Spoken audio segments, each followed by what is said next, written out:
కతలాపూర్ మండలంలో నామినేషన్ల స్వీకరణ రెండో రోజు అట్టహాసంగా జరిగింది. యువకులు రాజకీయాల్లో ముందుండాలన్న తపనతో నామినేషన్ల కోసం హాజరయ్యారు.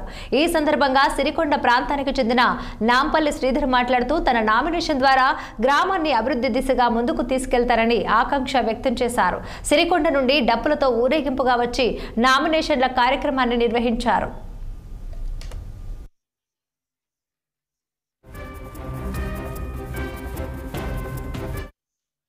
కోరేది ఏంటంటే గ్రామాల్లో యువకులు దేశానికి గ్రామాలు పట్టుకోవాలి కాబట్టి గ్రామాల్లో యువకుల్ని ప్రజలందరూ ఆదరించవలసిందిగా, అట్లనే గ్రామాలు ఆదర్శంగా ఉండాలన్నా, అభివృద్ధి చెందాలన్నా, ఇప్పుడున్న వాటికంటే మెరుగ్గా ఉండాలన్నా చదువుకున్న యువతను, ఆదర్శవంతులైన యువకులను గ్రామాల్లో సర్పంచులుగా మేధావులు గ్రామ ప్రజలు ఆలోచించి, ఓటర్లు వివేకవంతులుగా ఆలోచించి మందు సీసాలకు అలాగే పైసలకు డబ్బులకు అమ్ముడు పోకుండా ఈసారి గ్రామాల్లో యువకులను ఆదరించవలసిందిగా ప్రతి ఒక్క ప్రజలకు ఓటర్కు తెలియజేస్తూ కరక రాజేష్ యువత నిలబడాలి.